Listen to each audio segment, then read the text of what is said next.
நல்ல வாய்ப்பு எப்படி வைகோ கோட்டை விட்டாரோ அதே மாதிரி இன்னொரு வைகோ விஜய் கன்னியாகுமரியில் அதை தான் நீங்கள் பேசணும். இந்த மாவட்டத்தில் ஒரு அமைச்சர் இருந்தார், இவர் மேலே பிரச்சனையே இதுதான். இயற்கை வளங்களை இங்கேருந்து கேரளா கடத்துறாங்க, நான் வந்தால் அது மேலே கடுமையாக நடவடிக்கை எடுப்பேன். இவர் வந்தாருன்னா நல்லாயிருக்கும். விக்கிரவாண்டி, திருக்கோவில், விழுப்புரம் அந்த சைடு ஃபுல்லாகவே இவர் அங்கே நல்ல வேல்யூ இருக்குது. இவருக்கு அங்கே தானே நீங்கள் பிரச்சாரம் பெருசாக பண்ணணும். ஒன்றும் பெருசாக இல்லை. செய்யலையே பாவி மக செய்யலையே, என்ன பண்ணுறது? அதனால் ஜனங்க விருப்பப்படுறாங்க, எழுச்சியாக இருக்காங்க, மாறுதலை விரும்புகிறாங்க, இவருக்கு ஓட்டு போட தயாராக இருக்காங்க. அந்த ஓட்டு மட்டும் தான் கிடைக்கும். வெற்றிக்கான வாய்ப்புன்றது அவங்களுக்கே இப்போ தெரிஞ்சு போச்சு. கவுண்டமணி ஜோக்கில் சொன்ன மாதிரி இனிமேல் வயசுக்கு வந்தால் என்ன வராட்டின்னு தான். அதனால் இவர் ஒரு 10% கூட கவர் பண்ணலான்னு நினைக்கிறேன். சென்னையில் கொஞ்சம் அங்கங்கே அப்படி தொட்டு விட்டு வந்திருக்காரு. வட மாவட்டங்கள்லாம் கதறாங்க தாவேக்கால. அந்த ஜானுக்கு இதை தாண்டி வேறு அறிவே வேலை செய்யாது. அவ்வளோதான் அந்த ஜான். ஒரு கிறிஸ்துவ போதகராக இருக்க வேண்டிய ஆள் ஜான். இப்போ தமிழ்நாட்டில் எல்லா மதங்களும் எல்லா ஜாதியும் இருக்குது. ஒரு இடத்துல ஜோசப் விஜய், ஒரு இடத்துல இந்த மாலை போட்டுக்கிறது, ஒரு இடத்துல எப்படின்னா அதை வச்சே காரி பண்ணுவாங்க.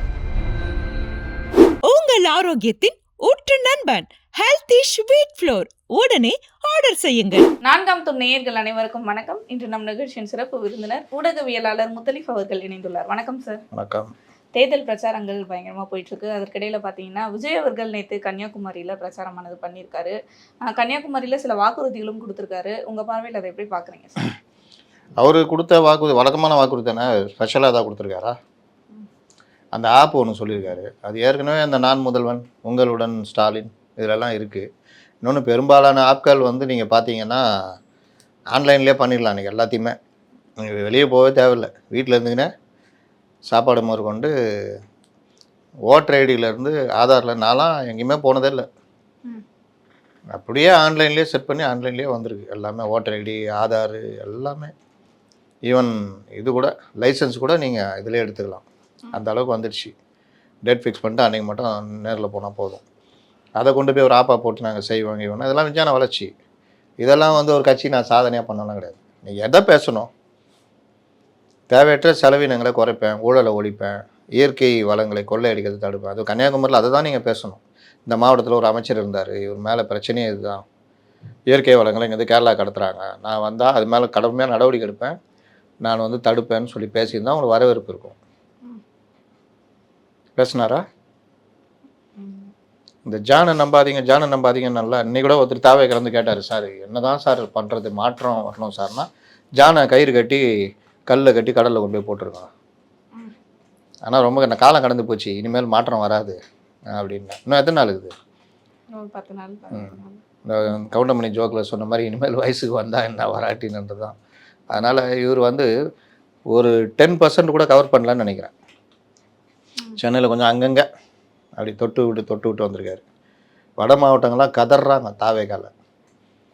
இவர் வந்தாருன்னா நல்லாயிருக்கும். விக்கிரவாண்டி, திருக்கோவில், விழுப்புரம் அந்த சைடு ஃபுல்லாகவே இவர் அங்கே நல்ல வேல்யூ இருக்குது இவங்களுக்கு. அங்கே தானே நீங்கள் பிரச்சாரம் பெருசாக பண்ணணும். ஒன்றும் பெருசாக இல்லை. அதனால் இவர் மட்டுமே தன்னந்தனியானா இவர் முதல்ல தேர்தலில் நிற்கக்கூடாது. தேர்தலில் போட்டி போட்டிங்க, அது ஒரு பார்ட்டு. நீங்கள் ஃபுல்லாக சுற்றணுமா வேணாவா? நான் திரும்ப சொல்கிறேன். ஒரு ஹெலிகாப்டரில் அங்கங்கே போய் ஒவ்வொரு ஒரு தொகுதிக்கு இல்லை 2 தொகுதிக்கு சேர்த்து ஒரு 12 பேரை உட்கார வச்சு இவர் மேடையில் பேசி, மேடை போட்டு இறங்கி பேசிட்டு வேட்பாளர்களை அறிமுகப்படுத்திட்டு வந்தாருன்னா அந்த ஸ்பீச் வேறு மாதிரி இருக்கணும். செய்யலையே பாவி மக செய்யலையே, என்ன பண்ணுறது? அதனால் ஜனங்க விருப்பப்படுறாங்க, எழுச்சியாக இருக்காங்க, மாறுதலை விரும்புகிறாங்க, இவருக்கு ஓட்டு போட தயாராக இருக்காங்க. அந்த ஓட்டு மட்டும் தான் கிடைக்கும். வெற்றிக்கான வாய்ப்புன்றது அவங்களுக்கே இப்போ தெரிஞ்சு போச்சு.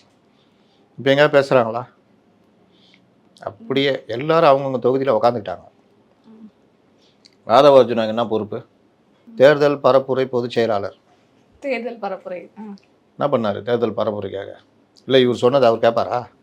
இல்லை அவர் சொல்கிற அளவுக்கு இவர் இருக்காரா? பேருக்கு பதவி வாங்கி வச்சுட்டு இப்போ எங்கே உட்காந்துக்கிறாரு? விழிவாக தொட்டு வெளியே வராரா? அங்கேயே உட்காந்து அங்கேயே இருக்கார். இன்னொருத்தர் யார்? பொதுச் செயலாளர். இவர் எவ்வளோ சுற்றுறாரோ அந்த அளவுக்கு அவரும் சுற்றணும்ல. டி நகர் விட்டு வெளியே வராரா? இன்னொருத்தர் கொள்கை பரப்பு செயலாளர். அவர் எது கொள்கை பரப்பு செயல் ஆக்குனாங்கன்னு தெரில. 2 பேர். இவர் ஒன்று, அந்த ராஜ்மோகன். அவர் எக்மோர்லேயே மாட்டிருக்காரு. ஆனால் எக்மோரில் நல்லா ஒர்க் பண்ணுறாரு ராஜ்மோகன், கேள்விப்பட்டேன். நல்லா டஃப் கொடுக்குறாரு, சொல்ல முடியாது ஜெயிச்சிருவார், அந்த மாதிரி டஃப் கொடுக்குறாருன்றாங்க. அங்கே இவர் அருண்ராஜ் அவர் தொகுதியிலே இருக்கார், அவரும் ஏதோ டஃப் கொடுக்குறாரு, நான் போராடிட்டு இருக்காரு. அப்போ இவர்கள் அந்த தொகுதியை விட்டு கீ போஸ்ட்டில் இருக்கவங்க யாரும் வர முடியல. செங்கோட்டையன் 50 ஆண்டு காலம் எம்ஜிஆர் கூட இருந்தார், ஜெயலலிதா கூட இருந்தார், அவரை பார்த்தார், இவரை பார்த்தார், அப்படி பண்ணுவார் இப்படி பண்ணுவார். என்ன பண்ணார்? எங்கே இருக்காரு? எல்லாம் அவங்க தொகுதியில் இருக்காங்க. அவரே வந்துட்டார். எம்ஜிஆரே கூட்டு வந்துட்டோம். யார்? ஜேசிடி பிரபாகரன் 1000 வழக்கில் போட்டிருக்காங்கல்ல, காணவே காணுமா. அப்போ பாதி பேர் நீங்கள் டிஎம்கே ஏடிஎம்கேலேயே வேலைக்கு வாங்கிடுறாரு. சேகர் பாபு ஜெகஜால கில்லாடி. இந்த மாதிரி விஷயங்களில் பேருக்கு எழுத்துக்கிட்டு இருப்பான், பயங்கரமாக மேடையில் முழங்கிட்டு இருப்பான், கீழே கரெக்டாகிடுவான். அந்த மாதிரி விஷயத்தில் சேகர் பாபு கில்லாடி. இவ்வளோ நாளாக ஏடிஎம்கே தான் அந்த வேலை பண்ணாருன்னா தாவேகாலையும் அந்த வேலை விலை போவார்கள்னு சொன்னோம். அந்த மாதிரி வேலையும் பல இடங்களில் நடக்குது. சேகர் பாபுக்கு மேலே பல சேகர் பாபு தமிழ்நாடு ஃபுல்லாக இருக்காங்கல்ல, எல்லா இடத்துலையும். ஏவாவேலு பார்த்தீங்கன்னா அவர் பெரிய சேகர் பாபு. அந்த மாதிரி அங்கங்கே விலைக்கு வாங்குறதும் நடக்குது. இதுதான் இன்றைக்கி தாவேகாவுடைய நிலை, விஜயுடைய நிலை. அந்த மாதிரி தான் எடப்பாடி தொகுதியிலும் தாவேகா வேட்பாளர் ஓடி போயிட்டாருங்க அவரு. அவர் வந்து ஏன்பா என்னப்பா 7 பேர் தான் கையெழுத்து, இன்னும் 3 பேர் போடல, அவர் கேளுப்பா அப்படின்னு. ஐயா கேட்குறேன், ஃபோனை போட்டால் சுவிட்ச் ஆஃப். ஆலம் கூடா டக்குன்னு டைம் முடிஞ்சிடும், போய் ஓடுறான்னா வீடு பூட்டிடுறது. ஃபோனும் சுவிட்ச் ஆஃப், வீடும் பூட்டிடுனா அவர் எங்கே போய் பிடிக்க முடியும்? அவரதே கருப்பு ஆடுன்னு சொல்கிறாரு. கருப்பு ஆடு இல்லை, அது இன்னும் கருப்பு ஆடுன்னு பயங்கரமான ஆடு. இப்போ கேரளாவில் இன்ப சுற்றுலாவில் இருக்காரு அவரும் அவர் பொண்டாட்டியும். போச்சா? இதுதான் மேட்ரு. அதே மாதிரி இன்னொன்று நம்ம நோட் பண்ணியிருப்போம் சார், நேற்று பேசுகிறப்ப கன்னியாகுமரியில் அந்த ரோசரின்றது போட்டிருந்தார் கழுத்தில், அந்த ஜெபமாலை. அதையே குறிப்பிட்ட இடத்துல போடுறாரு, குறிப்பிட்ட இடத்துல போட மாட்டாரு. ஜோசப் விஜயின் பெயரை பயன்படுத்துறதா. இந்த ஜானுக்கு இதை தாண்டி வேறு அறிவே வேலை செய்யாது. அவ்வளோதான் இந்த ஜான். ஒரு கிறிஸ்துவ போதகராக இருக்க வேண்டிய ஆள் ஜானு. அவங்க கொண்டு வந்து ஸ்ட்ராட்டஜின்னு அவரும் நம்பிட்டு இருக்கிறாரு, அவரு ஏதாவது ஸ்ட்ராட்டஜின்னு இவரும் நம்பிட்டு இருக்காரு. அதோடைய விளைவு தான் இந்த இதெல்லாம், இந்த மைனஸ் எல்லாம். தமிழ்நாடு முழுவதற்குமான முதலமைச்சர் வேட்பாளர் விஜய். இப்போ தமிழ்நாட்டில் எல்லா மதங்களும் எல்லா ஜாதியும் இருக்குது, எல்லா கம்யூனிட்டியும் கலந்த மாதிரி கொண்டு போகணும். ஒரு இடத்துல ஜோசப் விஜய், ஒரு இடத்துல இந்த மாலை போட்டுக்கிறது, ஒரு இடத்துல எப்படின்னா அதை வச்சே காலி பண்ணுவாங்க. ஜனநாயகன் படம் எப்படி ரிலீஸ் ஆச்சுன்னு தெரியல, ரிலீஸ் ஆகிடுச்சு. அதை வந்து இவருக்கு பேக் ஃபயர் பண்ணுறாங்களா, இஸ்லாமியர்களை தீவிரவாதிகளை சித்தரிக்கிறாங்க. திமுகவுக்கு தானே லாபம். இஸ்லாமியர்கள் ஓட்டு போகாமல் மிரண்டு போய் கிடக்குறாங்க இந்த டைமில் இந்த படத்தை வெளியிடுறது இந்த மாதிரி. அதனால் இவர்களுக்கு வந்து என்ன சொல்கிறதுனே தெரியல. இவர்களை நல்ல வாய்ப்பு எப்படி வைகோ கோட்டை விட்டாரோ அதே மாதிரி இன்னொரு வைகோ விஜய் டைட்டில் போட்டுக்கோங்க. விஜய் இன்னொரு வைகோ, இன்னொரு கமல்ஹாசன், இந்த மாதிரி விஷயம். ஏன்னா கமல்ஹாசன் சொன்னீங்க, இப்போ கமல்ஹாசன் அவர்களே வந்து களத்தில் இறங்க போறாரு. விஜய் நிற்கிற தொகுதியிலலாம் வந்து தேர்தல் பிரச்சாரம் வந்து பண்ண. அது கொடுங்க, பிரச்சனை இல்லை. இன்னைக்கு கமல்ஹாசன் இன்னைக்கு பேசினார்னா அது புரியறதுக்கு அடுத்த வாரம் ஆகும். நீ என்ன தேதி? 12. இப்போ 18 தேதி ஆகிடும். 18ஆம் தேதி அவன் புரியுது வச்சுங்க. இந்த மாதிரி அவர் போகும்போது பல பேர் ஓ நீ அதை சொல்றியா, இப்போ புரியுது அப்போ புரியல அப்படின்வாங்க. சூறாவளி பிரச்சாரம் அதான் சொல்கிறேன். தேர்தல் முடிஞ்சோன்னு சொல்லுவான் ஜனம், இப்போ புரியுது அப்போ புரியல, அப்போ புரிஞ்சிருந்தா கூட நாங்கள் மாற்றி போட்டிருப்போம்னு சொல்லுவோம். கமல்ஹாசன்லாம் அவுடேட்டடு, சார்ஜ் போன பேட்ரி, பழைய செல்லு சொல்லுவாங்கள்ல, பட்டன் செல்லு, அந்த மாதிரி. அதனால் அவருடைய மரியாதைலாம் போச்சு இல்லை. அவர் எவ்வளோ பில்டப் பண்ணாரோ டிஎம்கேக்கு எதிராக ஒரு இமேஜை, இப்போ அதே டிஎம்கே போய் நின்று என்ன ஆகும்? இப்படி போயிடுச்சு. சீட்டு வேறு வாங்கலை. அப்புறம் யாருக்காக நீங்கள் ஆத்துறீங்க? இது எப்படி இருக்குதுன்னா, ஒரு பொண்ணை உருகி லவ் பண்ணுவான், அந்த பொண்ணை உருகி லவ் பண்ணுவோம். அப்புறம் கல்யாணம் பார்த்தா வேறு ஒருத்தனோட நிச்சயம் ஆகிடும். மை டியர், என் கல்யாணத்துக்கு நீங்கள் வந்து எல்லா உதவியும் பண்ணணுன்னா இவர் விஜய் ஒரு படத்தில் பாட்டு பாடிட்டு இருப்பார், பூ எவனுக்காக தானே. காதலி கல்யாணத்தில் பாட்டு பாடுவார், அந்த மாதிரி இவர் போய் பாட்டு பாடினுக்கிறார். அங்கே வேறு ஒருத்தன் தாலி கட்டுனுக்கிறான், இவர் இங்கே மேடையில் நின்று பாடினுக்கிறார். பூவே உனக்காக தானே அந்த படம். உங்களுக்கு தெரியும், எல்லாம் இந்த காலத்து கைங்க. என்ன ஒரு 5 வருஷம் கூட பின்னாடி போக மாட்டேங்கிறான். சுதந்திரம் எப்போ வந்துச்சு? எப்படியோ வந்துச்சு. வந்துச்சு நல்லாக்கிறோம், அவ்வளோதான். அதை போய் ஞாபகப்படுத்திக்கணும், அப்படி தானே. காந்தியாவது தெரியுமா? ரூபா நோட்டில் இருக்கிறதுனால தெரியும், இல்லாட்டி அதுவும் தெரியாது. அதனால் என்னென்னா அந்த படத்தில் அப்படி தான். என்ன நல்ல பாட்டுங்க அது ஒரு சூப்பர் படம். இந்த அம்மா கண்ணு தெரியாதான், இவர் தான் உதவிலாம் பண்ணியிருப்பாராம். கண்ணு தெரிஞ்சோன்னே கலெக்டர் ஆகிடுவாங்களாம். கலெக்டர் ஆனவுடனே அவரை யாருன்னு தேடுவாங்களாம். ஆனால் அவர் யாருன்னு தெரிஞ்ச மணிவண்ணன் எல்லாம் இவர் இந்த அம்மா கூடயே இருப்பாங்களாம். அப்புறமா அந்த பாட்டு பாடின அப்புறம் தான் இவங்களுக்கே தெரியுமா. அடாடாடாடா நம்ம தமிழ் டைரக்டருங்களை கொண்டு போய் தெய்வானை நடிச்சது. இவங்களெல்லாம் கொண்டு போய் ஆஸ்காருக்கு தான் கொடுக்கணும். ம். ஒருத்தர் உதவி பண்ணுறாரு, அதுக்கு பிறகு இந்த அம்மாவுக்கு கண்ணு தெரியுது, யாருன்னு அவருக்கு தெரியல. அந்த அம்மாவுக்கு தானே தெரியாது, கூட இருக்கிறவங்களாம் தெரியும்ல. அவன் கூட இருக்கிறவங்களாம் அந்த அம்மா கலெக்டர் அம்மா கூட தான் இருப்பான். ஆனால் இவர் தாங்க அவனை உதவி பண்ண விஜய்ன்னு சொல்ல மாட்டாங்களாம். கடைசியில் இவர் எங்கேயோ அடிபட்டு உதப்பட்டு எங்கேயோ பாட்டு பாடும். ஏன்னா அந்த பாட்டு பாடி தெரியணுமா. அதனால் அவர் வந்து என்ன நிலைமைக்கு ஆளாயிட்டாருன்னா, லவருடைய கல்யாணத்துலேயே பாட்டு பாடுற ஹீரோ மாதிரி ஆகிட்டார். பல இடங்களில் இதான் நிலமை. கட்சிக்காரர்களே இன்றைக்கி நொந்து நூலாகி போய் நிற்கிற நிலமை இருக்குது. தான் நிலமை போய்கிட்டு இருக்குது. ஆனால் தென் மாவட்டங்களில் இப்போ விஜய் அவர்கள் முக்கால்வாசி நெல்லை, அதே மாதிரி தூத்துக்குடி, கன்னியாகுமரின்னு போயிருக்காரு இல்லையா? தென் மாவட்டங்களில் அந்த வாக்கானது விஜய் அவர்களுக்கு அவர் சேகரிச்சிருக்காரு, அந்த வேட்பாளர்கள் முகம் வந்து பதிஞ்சிருக்கா சார்? நீங்கள் போகிற இடம்லாம் வேட்பாளர்களை மேடையில் ஏற்றி அறிமுகப்படுத்தணும், அதுவும் கிடையாது. எல்லாத்துக்கும் மேலே விஜய் போய் பிரச்சாரம் பண்ணுறது அதெல்லாம் ஓகே. விஜய் தாண்டி உங்களுக்கு அந்த மாவட்ட நிர்வாகிகள் மற்றவர்கள் ஒத்துழைப்பு கொடுக்குறாங்களா இல்லையான்னு தலைமை கண்காணிக்கணும்ல. அப்புறம் என்ன ஒர்க் பண்ணுறீங்க, செலவு என்ன பண்ணுறீங்க, மற்ற இது எதுவுமே வந்து இல்லைன்றது தான் எல்லாருடைய வருத்தமும்.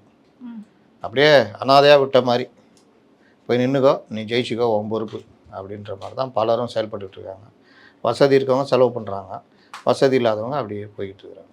அந்த வேட்பாளர் அறிவிச்சப்ப மட்டும்தான் வேட்பாளர்களை நேரில் பார்த்து பேசுகிற மாதிரி இருக்குது விஜய். நான் அன்னைக்கு பார்த்தாரு, அவ்வளோதான். மற்றபடி வேட்பாளர் அறிமுகன்றது எங்கேயுமே இல்லை. தான் நிலமை.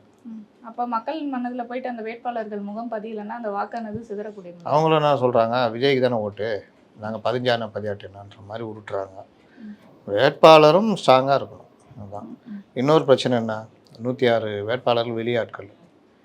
அவர்கள் இந்த தேர்தலில் சரியாக வரலைன்னா அப்படியே அவங்க வந்து கலந்துக்கிட்டு போயிடுவாங்க. அப்போ இந்த கட்சிக்கான அரசியல்ன்றது அடுத்த 5 ஆண்டுகளுக்கான ஒரு தலைவரை உருவாக்குறது அந்த மாதிரிலாம் இல்லாமல் இருக்குது. எம்ஜிஆர் அப்படி இல்லை, தனித்தனி தலைவர்களும் உருவானாங்க. அந்த மாதிரி சிக்கல்லாம் இருக்குது. அதனால் இவர்களுக்கே இப்போ ஆட்சியை பிடிப்போன்ற நம்பிக்கை கிடையாது. இதைத்தான் நான் ஆரம்பத்துலேருந்து சொல்லிக்கிட்டு இருக்கிறேன். ஒரு 40-45 நின்னீங்கன்னா உங்களுக்கு அது வந்து ஒரு யூஸ்ஃபுல்லாக இருக்கும்ல. அதை பற்றி கவலைப்படாமல் எல்லாத்துலேயும் தனியாக நிற்போம். அப்போ தனியாக நிற்கிறேன்னா இப்போ தேர்தலுக்கு பிறகு என்ன பண்ண போகிறீங்க, தனியாக நிற்கும் போது ஜெயிக்கிறதுக்கு என்ன பண்ண போகிறீங்க, இந்த மாதிரி விஷயங்கள்லாம் எதுவுமே பண்ணல. இப்போ அஜித் அவர்கள் திமுகவில் போய் இணைந்திருக்காங்களே, அந்த மாதிரி அஜிதா என்ன பண்ணுறது, அவங்களுக்கும் பசிக்கும்ல. அதனால் அவங்க எதிர்காலம்னு ஒன்று இருக்குல்ல. உங்களுக்காக அவ்வளோ உழைச்சாங்க, எல்லாம் பண்ணாங்க. அவங்கள கண்டுக்காமல் கை விட்டு அவங்க என்ன பண்ணுவாங்க, வாய்ப்புள்ள இடங்களில் கை கொடுக்குற இடங்களில் போயிடுவாங்க. திமுக அதுக்கு தானே அலைஞ்சிக்கிட்டு இருக்குது, எந்தெந்த மாவட்டத்தில் என்ன பண்ணணும். அதில் திமுக கில்லாடி அதை கரெக்டாக பண்ணாங்க, தூக்கிட்டாங்க. இந்த மாதிரி தான் விஜய் அவர்களுடைய நிலைப்பாடுன்னு இருக்குது. இன்னும் குறைந்த நாட்கள் தான் இருக்குது. அதற்குள்ளே விஜய் அவர்கள் என்ன மாதிரியான செயல்பாடுகள்லாம் செய்ய போகிறாரு, எப்படி கவர் பண்ண போகிறாரு தமிழ்நாடு முழுவதும்? எங்கே கவர் பண்ணுறது, இப்போவே ஒரு ஹெலிகாப்டர் எடுத்தால் கூட முடியாது. இவர் இன்னும் இதே மாதிரி பர்மிஷன் வாங்குறது, 2 நாள் கேன்சல் பண்ணுறது, போகிறது, ஒரு நாள் விட்டு ஒரு நாள். இந்த இப்போ அந்த லாக்டவுனுக்கு பிறகு ஐடி எம்ப்ளாயிஸ் பண்ணுறாங்களே, 3 நாள் ஒர்க் ஃப்ரம் ஹோமு, 3 நாள் இது.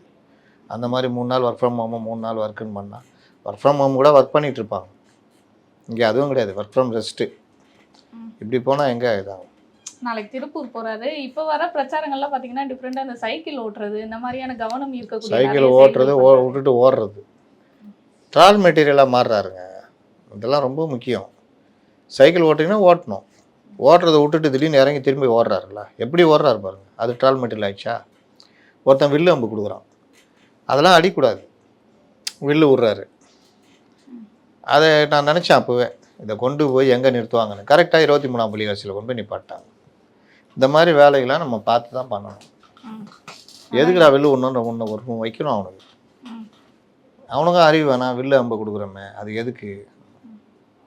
இந்த மாதிரி தான் இருக்குது அவருடைய செயல்பாடு. நாளைக்கு திருப்பூர் போகிறாரு, அங்கே என்ன மாதிரி எதிர்பார்க்கலாம் சார் வாக்குறுதிகள்? திருப்பூர் பின்னலாடை தொழிலாளர்கள், நெசவாளர்கள், திருப்பூர் விவகாரம், இதெல்லாம் வச்சு பேசணும்.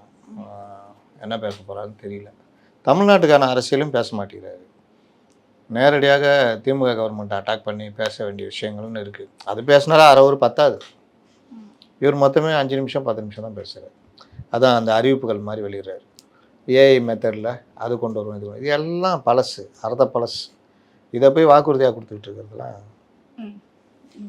தொடர்ந்து பேசுவோம் சார். நன்றி.